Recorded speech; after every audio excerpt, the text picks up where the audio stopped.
The following episode of Dead Rabbit Radio contains highly disturbing audio. Listener discretion is advised. A recent scientific experiment shows what may happen if you traveled backwards in time and had sex with a caveman. Spoiler alert, nothing good. Nothing good's going to come out of it. And then we travel to Virginia to take a look at a bizarre mystery that is currently going on, and one that is barely being investigated by the Lynchburg Police Department out there. When a young man is found dead in his apartment, the police quickly call case closed. He died of natural causes. But how could they come to that conclusion when not only was his apartment full of blood and feces, there's also videotape of him screaming for help as he's brutally being murdered. Today on Dead Rabbit Radio.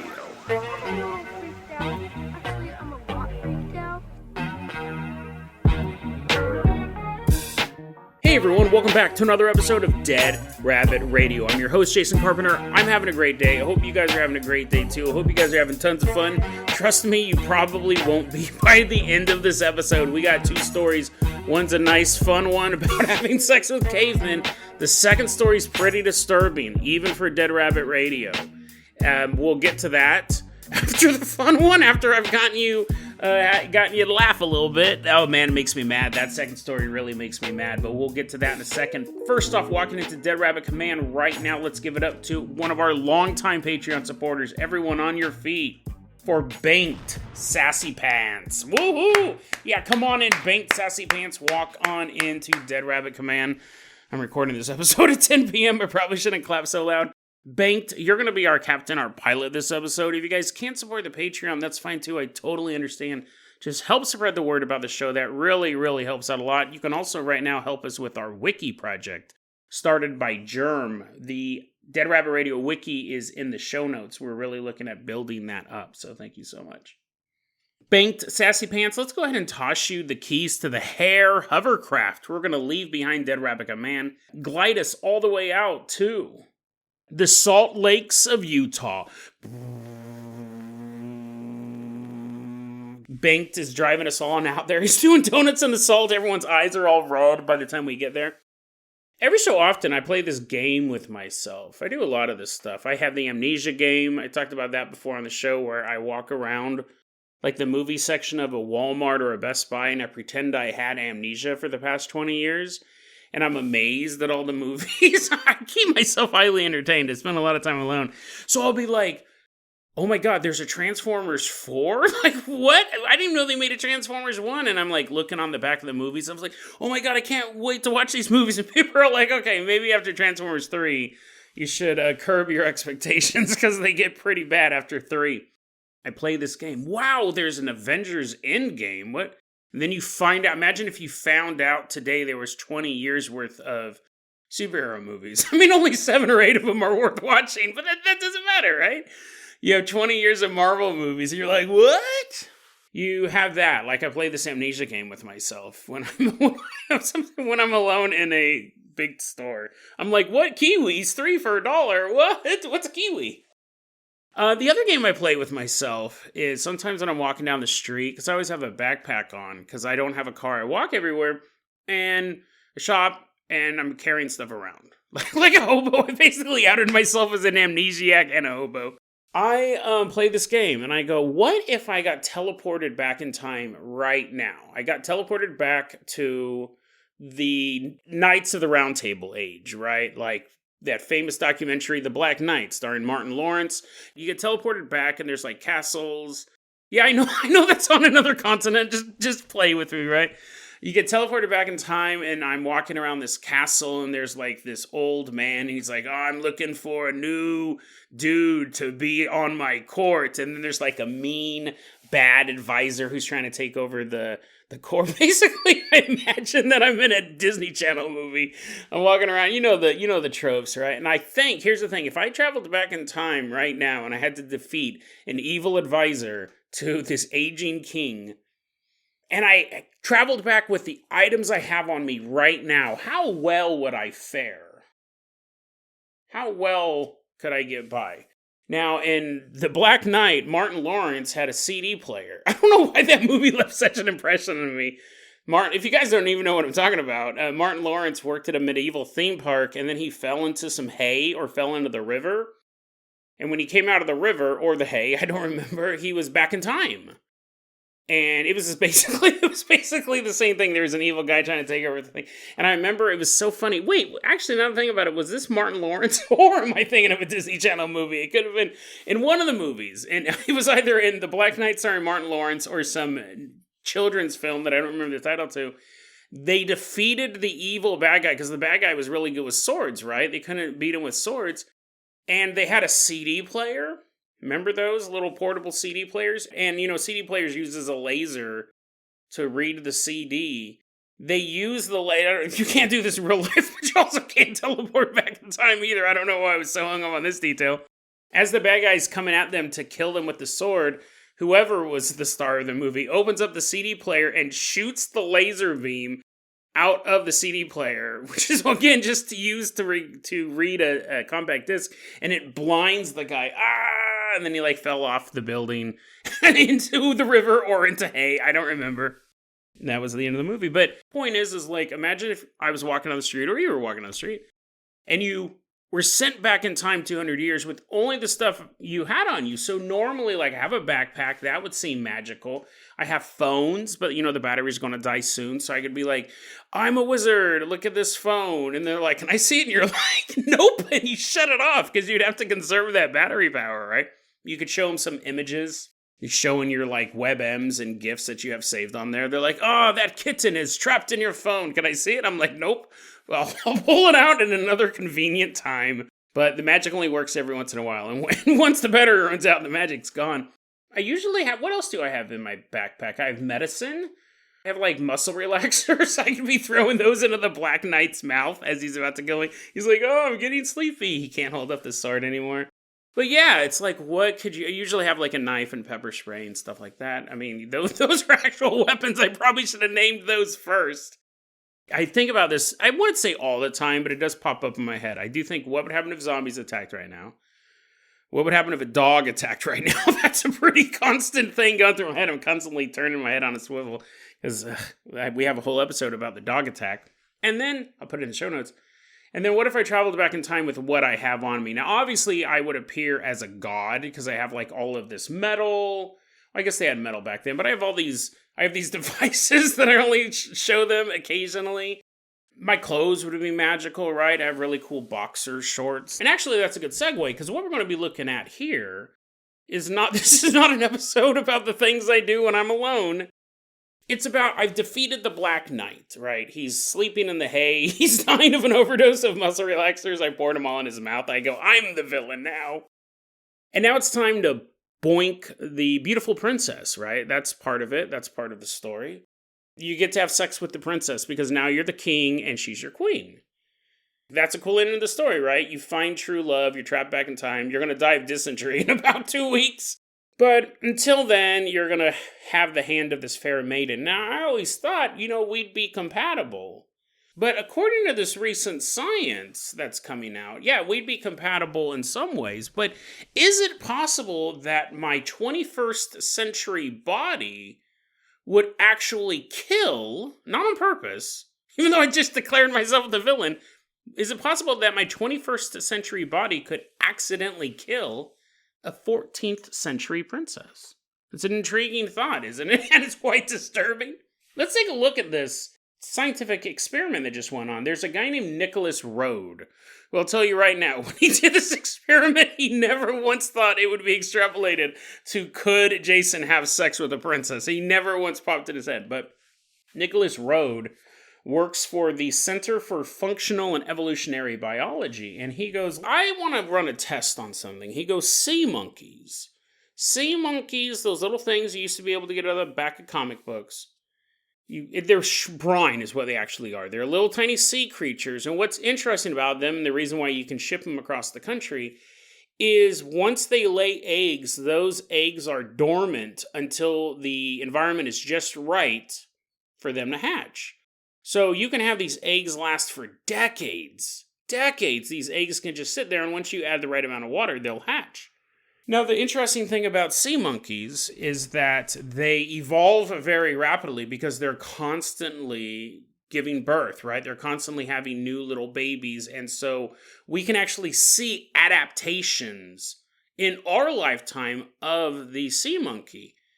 And so Nicholas Rhodes goes, what if we actually introduced a current sea monkey to a sea monkey from the past and made them have sex? Like, what would happen? Because what we know is the mating procedure of the sea monkey is the dudes grab on to the girls and they don't let them go. They'll hold on to them, they'll impregnate them, and then they'll hold on to them a little bit longer. Not because they want to cuddle, it's because they want to make sure that these female sea monkeys don't go out and have sex with other male sea monkeys. They want their genetic offspring to be birthed by this female. So over time, the sea monkeys have developed the male ones have developed pretty strong hands. They've developed pretty well-defined, strong hands.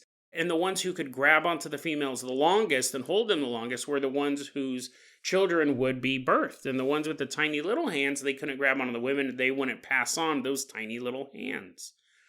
Now, evolution is always an arms race. So the females, because they want the strongest males of the species to have babies with, they've developed over time to become better wrestlers. The strongest females are the ones who can get away from the dudes quicker. And then they choose their mate. They make sure that they're mating with the singular strongest man they can come across. And they're passing on their wrestling genes to their female descendants. So we've seen this within our lifetime. And what Nicholas said is he goes, let's take sea monkeys. He didn't use the term sea monkey over and over again. That's me. I just love that word.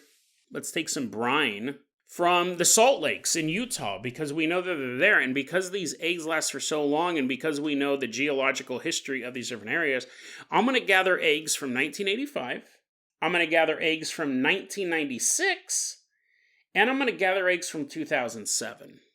And we're going to hatch them, we're going to put them in water, we're going to watch them hatch, and then I'm going to introduce them to each other. It's a little dinner party. He goes, what happened is if you took a 1985 female who has not evolved to be a strong wrestler, she has not been giving offspring off this whole time. Her offspring has not been getting stronger and stronger and stronger to counteract the physical strength and the grasping power of the male sea monkeys. If you take a female from 1985 and introduced it to a male from 2007 who has the little hands, better articulation, who has more strength, if you introduce those two groups, and they're separated by about 160 generations, you had a 12% chance that the female would die. She couldn't wrestle out of the grip of this guy. He was too strong. He was killing the women. And not only that, this was during copulation. The woman would either be killed just by the strength, or the dude would never let go, like even after impregnating it, still just hanging out. Now the dude's just swimming around doing his own thing. The woman couldn't feed. The woman could not escape to go and raise the children, to eat, to just get a second alone. They died, 12% chance. So I thought about that. Like if I went back in time, let's pass the princess. Let's pass the European fiefdom princess. If I went back in time and banged a cave woman, I think she would probably kill me. I think she would probably physically be so much stronger than me, right? She'd probably be enamored by my charm, even though she can't understand a word I'm saying. I keep holding up my phone, I'm like, huh? She would probably physically be able to overpower me. I'm sure a cave woman, a Neanderthal woman, could overpower a modern man. So I don't know how well it correlates to humans, right? But I imagine like if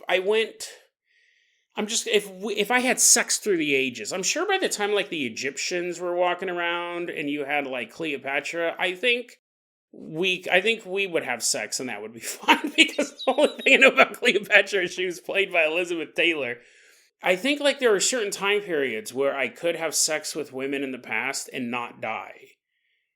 And then I think you would start to hit a point in time. Actually, not to think about it, I'm sure some pilgrim woman. I don't know why these women are all trying to kill me. I'm not saying that they would ride me so hard. But you know what I mean? Like, I'm trying to think, like, at what point would I, as a 21st century man, because I think, like, let's take pilgrims, for example. If you had a pilgrim dude and a pilgrim woman, that pilgrim dude is stronger than that pilgrim woman. But I'm going to bet $1 to a donut that a pilgrim woman is stronger than me. Because she's out there with, like, pitchforks and stuff. Throwing hay, finding Martin Lawrence in the hay. She's like, get out of there. Sewing, I imagine that's really good for your forearms, right? They didn't have sewing machines, so she's constantly sewing stuff. She's like, another flag. How many of these do I need? 50. Oh, man. I'm sure like pilgrim women were pretty, like, I wouldn't say like yoked, but I'm sure one of them could take me to fist fight, is basically what I'm saying. The European princess, I don't think could kill me. Let's go forward in time. You're like, no, Jason, please stop. Go to the disturbing story. This is actually creepier than I thought it would be. I wonder if I went forward in time, would I be able to have sex with women from the future? Because I imagine that they would be like frail and stuff because they wouldn't be doing nothing. They'd have robots to sew all those flags. You just have robots walking around. I could probably beat up a dude from the future. I bet you there is that moment where you could pretty much take any warrior from the past and they could beat me up. And then you could probably take any peasant from the past and they could probably beat me up. But in the future, like when everyone's kind of just like walking around being all philosophical and stuff and being like, what? Robots do everything. I just get to sit and do art. Dude, I would be like Wesley Snipes in Demolition Man. I'd just be walking around pushing everybody. I think I could take them. And I think that's where the danger would be. Like if I went far enough in the future, who knows how frail the human body will be, right? So I probably could have sex with people from the past, is what I'm saying. I think I could be in danger. I don't think they would be in danger. But go basically realize I'm just about to warn women of the future, look out. You might be killed if I have sex with you. I'm talking like hundreds, thousands of years in the future. Women that I meet from here on out, don't be worried. I'm talking about like evolutionary wise. Is it possible that because I think that's kind of the theory, right? One of the theories is that gray aliens are humans from the future. The human body becomes more and more frail. So if I went into the future, that might be cool because I get to like float around on Saturn and stuff. But I would be super celibate. I'm like, oh man, I don't get to have any sex. And they're like, oh, we got these sex robots. And I was like, okay, that'll work. And then I get crushed by one. So I guess the moral of the story is be careful who you have sex with. This was a really long PSA because people in the past could probably physically kill you if things gone wrong. And people in the future, you might accidentally kill them. Let's go ahead, Banked Sassy Pants. Let's go ahead and move away from that fascinating story / fascinating look at my psyche. I'm going to toss you the keys to the Carpenter Copter we're leaving behind the Salt Lakes. Take us all the way out to Lynchburg, Virginia. This is an interesting story, and it was sent to me by someone on Twitter named Psych for Fun. I'll admit, first off, thank you very much, Psych for Fun. I'll admit, when Psych for Fun first sent me this story, I thought I was being trolled.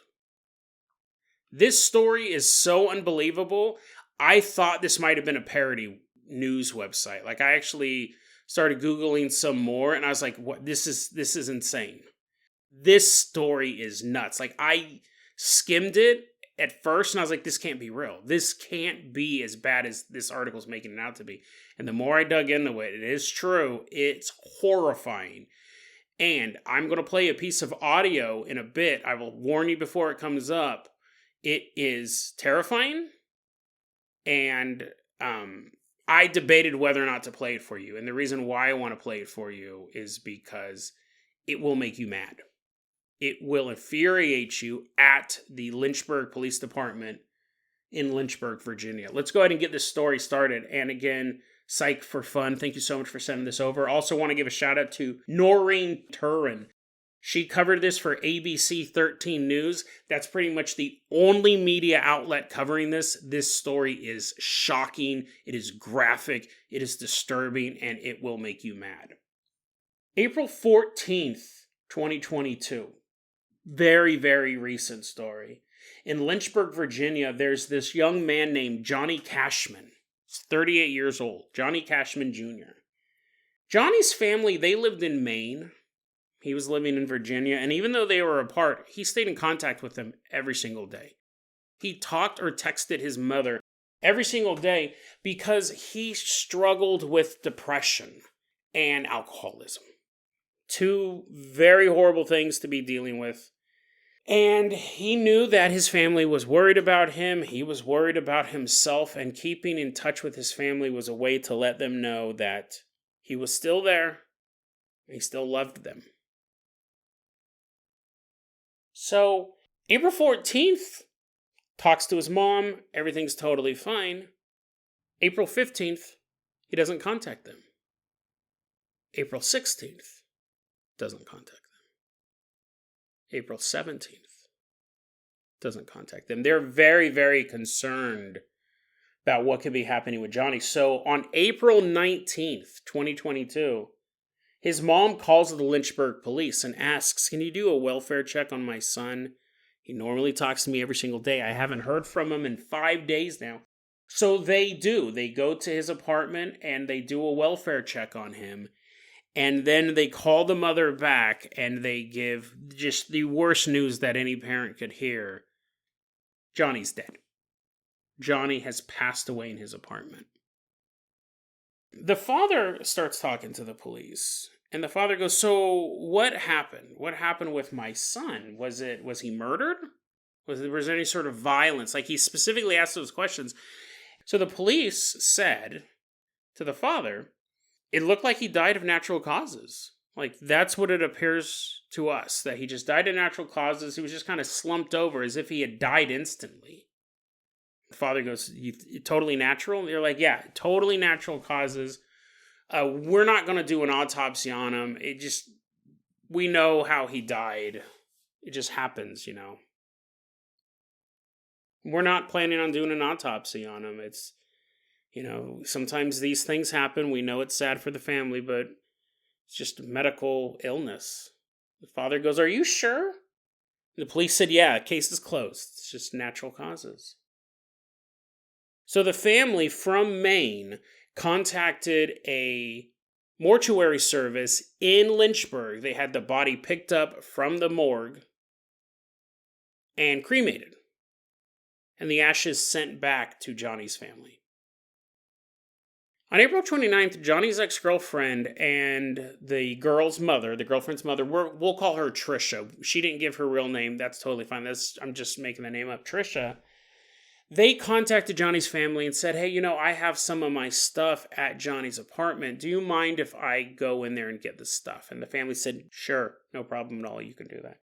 So Trisha and her mom show up at Johnny's apartment, and what they saw boggles the mind. Trisha walked in to a bloodbath. There are bloody fingerprints on the wall. There's blood streaks across the chair.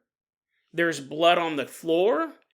And in the bathroom, there is so much blood. I thought I was being trolled. It is like a human exploded, like a Pennywise balloon. And not just blood. It's blood and fecal matter in this pool on the base of the toilet. Like, just if someone just blew up, and it's all over the bathroom. Trisha gets freaked out, obviously, by this, right? She was told that he died a natural death out of some sort of medical thing. Now, listen, you can have gastrointestinal issues, right? One of the ways that you die, like they always say this, when you're taking too much ibuprofen, you can rot a hole in your stomach. You begin bleeding out your stomach, your poop's black, you die in a very, very short period of time. It's very painful. You have to get to the hospital right away. He has an alcohol problem. Any sort of medication he takes can cause stomach bleeding. So it is possible, right? Medical illness. But the blood's everywhere. Now, if that was it, if it was just these photographs, these horrific photographs, the police could argue, yeah, I know it's gross, And I know it's horrific, but you got to understand, we go to crime scenes all the time, and we've seen people die from murder, we've seen suicides, and we've seen natural causes. And sometimes natural causes are super gross because someone's running around the apartment, they're freaking out, they're vomiting blood. That's what the police were saying, that a lot of it looked like someone was vomiting up blood. And then they die. Not just this neat, tidy thing like Elvis on a toilet. It can be very graphic. If that was it, if it was just the fact that we had this young man who bled seriously bled out in his own apartment, that's not what's at stake here. That's not the only piece of evidence. What happens next is jaw-dropping. The fact that it exists and the fact that the police continue to just sit on this story. Check this out. She leaves the apartment, right? She sees all this stuff. She's horrified. She comes out of the apartment. She just happens to run into a neighbor at this apartment complex. And she tells him, oh my God, I just came out of the apartment. There's blood everywhere. I thought it was natural causes. That's what I was told too, natural causes. But I mean, it looks like a crime scene in there. And it's just disgusting. The neighbor goes, well, Trisha, I have a door cam. I have a camera that records everything in the hallway. It won't let us know what happened in Johnny's apartment, but maybe it'll give us some idea. Let's take a look. So the video footage is basically 3 clips. The first clip is Johnny walking up the stairs. And this is about like 3:03 in the afternoon. You see Johnny, and this is on April 14th, the last day he talked to his family. The footage is just a long stairwell leading up to a little hallway, and then to the right is Johnny's apartment. That's the whole shot. And you just see the stairways kind of descend into darkness, going back to the first floor, presumably.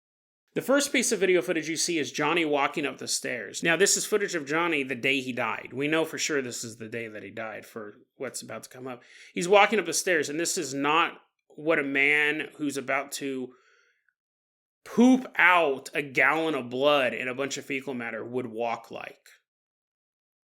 I don't have any scientific experiments. I don't have any scientific experience on what you would walk like. He's just jauntily walking up the stairs. And he goes in the apartment. Now, what's interesting is he showed the neighbor, when the police were there, he told the police, yeah, I also have a camera. And he says, we watched some footage. But when Noreen was doing the interview on him, he goes, listen, I don't know exactly what footage we watched. And I'll tell you this right now. We didn't have any audio. He didn't have any Bluetooth speakers or anything hooked up. So we were just watching the footage. But even if, and we'll allow that, right? The police did not hear the audio that you're about to hear. They've heard it now. They've heard it now. They heard it back when Noreen started talking about this, when the family started playing this audio for the police. The Lynchburg Police Department of Virginia has still been sitting on this story. Absolute incompetence. They are not investigating this. You have video footage of Johnny walking up the stairs and going into his apartment. That's at 3:03. At 3:11, just 8 minutes after he enters the apartment. Now, this is very, very graphic audio. So if you want, jump ahead about 2-3 minutes. Same camera angle. You're looking down a stairway. To the right is Johnny's apartment door. You hear this audio coming from Johnny's apartment. Oh, dude, what the fuck? Stop, what are you doing? Stop. Yo, what the fuck, dude? What are you doing, man? Stop.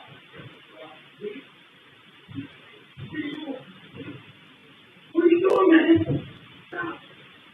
Stop.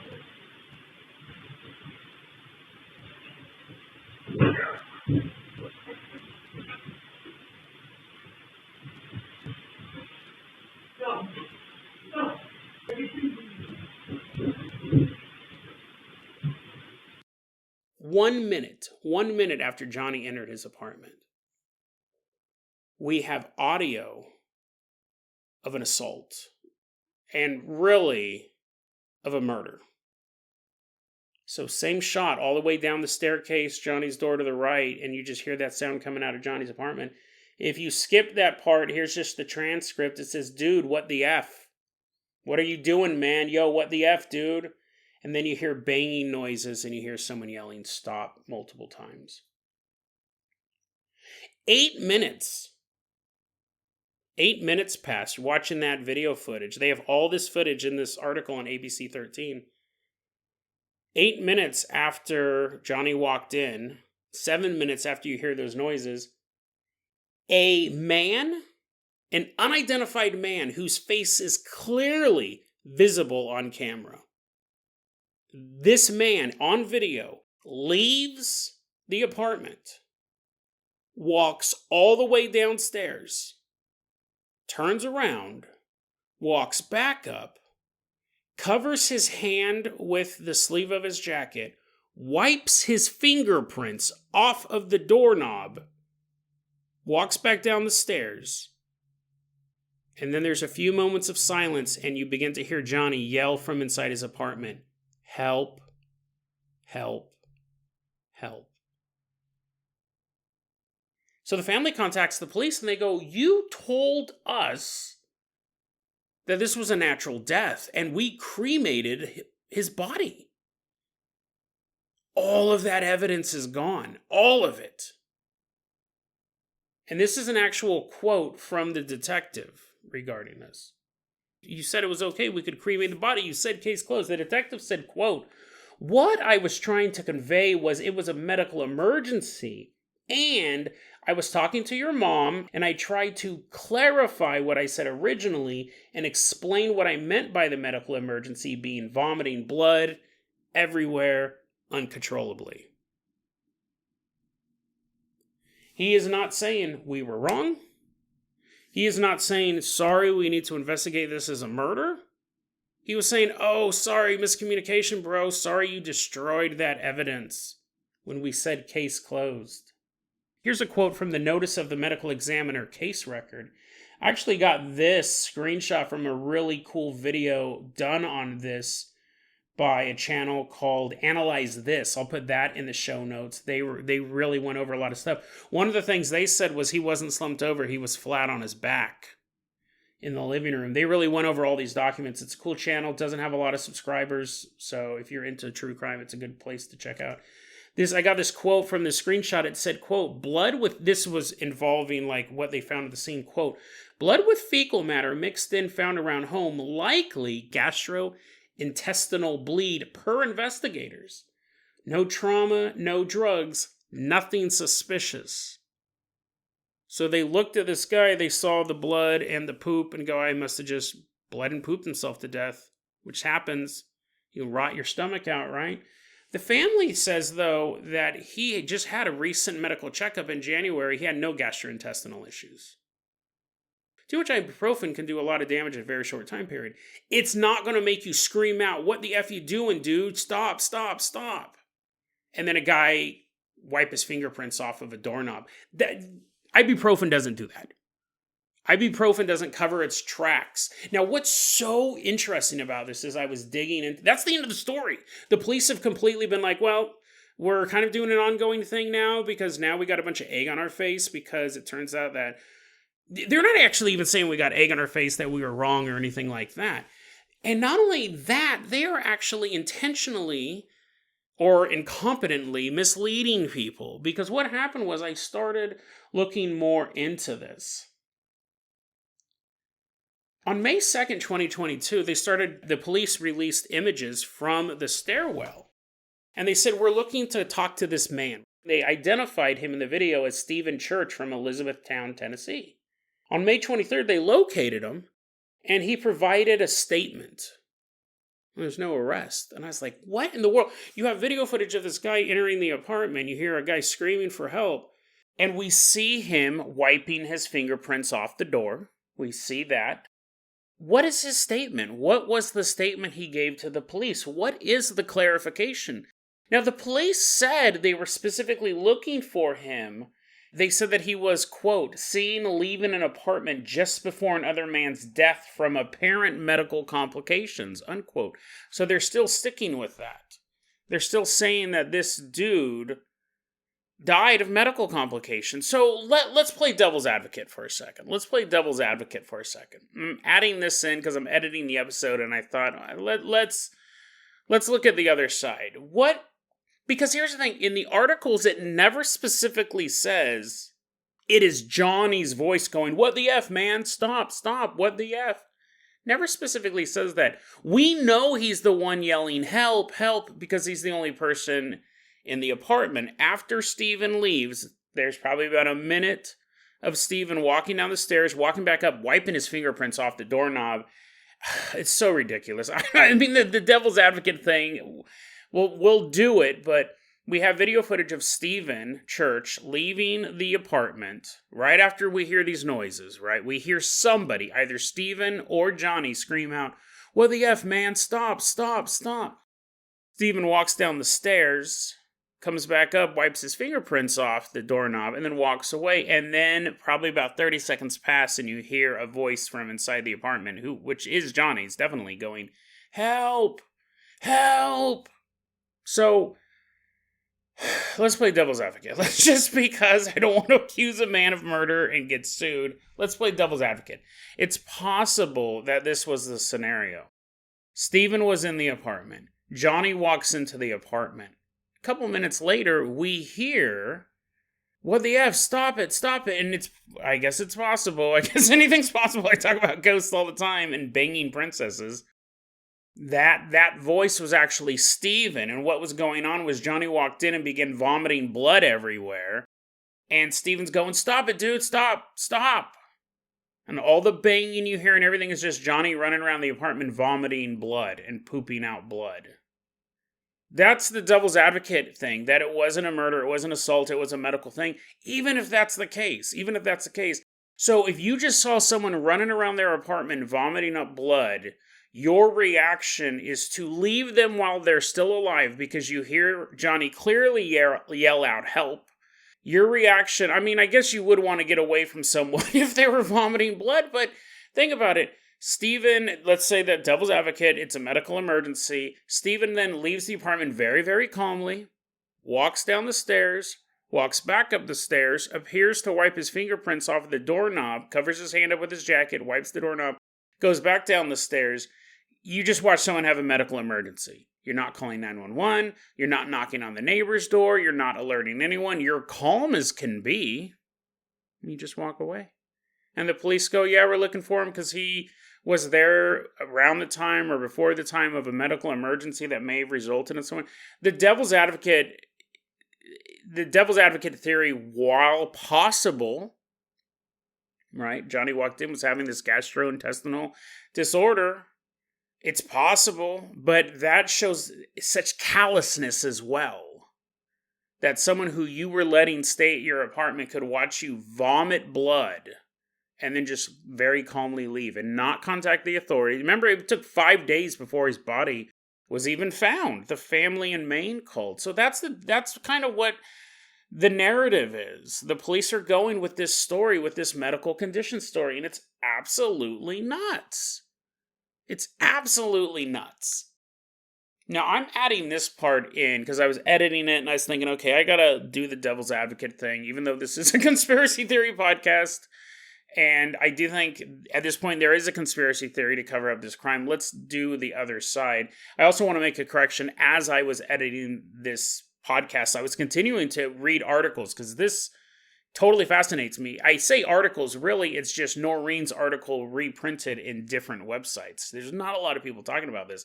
And as I was working on this, I see another podcast, a much bigger podcast than mine called Generation Y, I think it's called, covered this just a couple weeks ago. So that I didn't know that when I was doing this story, and I'm glad that other people are covering this. Like, they're starting to, right? That's cool. Like, I found that out while I was editing this. I was kind of looking around. I was trying to get that audio clip that I played for you. You're like, Jason, I wish you had it. And I found that another podcast had covered this story. Good. Awesome. More people should know about this. But while I have this time, I wanted to make a correction. The neighbor, it's a minor correction. The neighbor was a woman. I kept referring to her as a him. That was just me. I didn't catch that the first time when I was writing my notes down. I put it down as a he. So that was my mistake. So it's either incompetence or it's a cover-up. Maybe a little bit of both. I think generally, they probably were incompetent. They walked in, they saw this guy, he's an alcoholic, he had run-ins with the law, they knew this guy. Who cares, he's just some drunk. You know what really pisses me off about this story when I read it? I thought, that's me. Right? You know what I mean? Like, I don't know what this guy did. This guy could have done some disgusting crimes, I don't know, but even then, I go, that's me, man. I'm just a dude. I'm just a guy floating through life. Maybe that's you too. Maybe you're Johnny as well. And if something happened to you, the police, it's just something that happens at 3 p.m. on this cop's afternoon, whatever. Probably made a couple of jokes about it back at the station and went about his day. Now, if it had just been a natural death, fine, dude, whatever. Like, I understand that. But it wasn't a natural death. It was not a natural death. You heard that audio, and I played that audio because it pisses me off. He was pleading for help. You know what I mean? Like, he's one of us. He's just a guy going through life, facing problems, fighting his demons, sometimes winning, sometimes losing. And he died brutally, and the police wrote it off like nothing. Pisses me off. Pisses me off to no end. I get it, listen, I get in trouble whenever I say this, but police are people too. You know, and sometimes that job gets boring, sometimes you check out, just like when you're working retail or working at a corporate office. Some days you come in and you're not doing 100%. You're doing like 50 at best. You've been doing the job too long. You're underappreciated. You don't get the raise. You probably have personal problems at home. And the same way that you half-ass stuff at your job, cops half-ass stuff at theirs. It happens because they're people. But the difference is that when I half-ass at my job, murderers don't go free. And if I did half-ass at my job, and I got caught, because of who I am, I'd own up. I'd say, I'm sorry. Like, yeah, we didn't have the audio at the time. I just saw the video footage of one guy walking in, and 10 minutes later, one guy walking out. I mean, like, what? I didn't really think of it. And we don't know what footage they have either. The neighbor says they took some of the footage, but I don't know actually what he recorded. But he just walked in. He got a welfare call. They said they had to go back multiple times to get into the apartment because he wasn't there. He wasn't answering the door. Finally, they got a hold of the manager. They went in. They found him dead. This was a whole day ordeal. And I get it, dude. You're burned out. Then own up to the mistake. That's what pisses me off even more. I get it. Not everyone's 100% all the time. I do. But when you make that mistake, when you realize you have the audio recording of something happening to him, who knows what? For all we know, they made him swallow a ton of ibuprofen. It doesn't sound like it. Sounds like a man being beaten to death. When you make a mistake, you own up to it, right? And you double down your efforts and you put out, find this guy. But see, if they do that, see, the police don't want to publicize this case because then all of the stuff that goes with it. They have to admit, yeah, we dropped the ball. Yeah, we did this. Yeah, we did that. And they have this investigation. Hopefully they're having an internal affairs investigation into all of this. But you know what I mean? Like now, it could just get even more messy for them. But I don't care about them. Johnny's one of us. He's just somebody living life. Just a dude who died brutally. And the police wrote it off as a natural cause. Think about all the pieces that had to fall into place for this to be uncovered. The ex-girlfriend had to show up and the apartment hadn't been cleaned up by the manager to be re-rented out. She had to have, that was a big part, was the ex-girlfriend showing up because she knew the neighbor. See? And he goes, yeah, I got video footage of this. What if he didn't have the camera? If one of those two things were missing, his family would have just been like, Johnny, poor Johnny, he struggled through his whole life and then he had this medical event and he died. He died far away from us. I wish he was with us. But now that family's embroiled in a murder mystery with a suspect that the cops don't really seem that keen on catching. Absolutely bizarre. Absolutely infuriating. And sad. Right? Sad. Sad story. Young man dies. It's always sad. Young people die, Absolute incompetence, followed up by a cover-up. The Lynchburg police of Lynchburg, Virginia, should be ashamed of themselves. But the problem is, they're not. Because if they were ashamed of themselves, they would do whatever it took to catch this guy.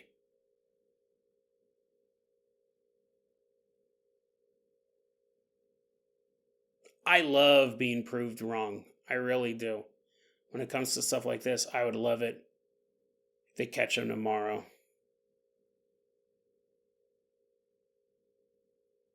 I love being proved wrong. So Lynchburg police, please, prove me wrong about you.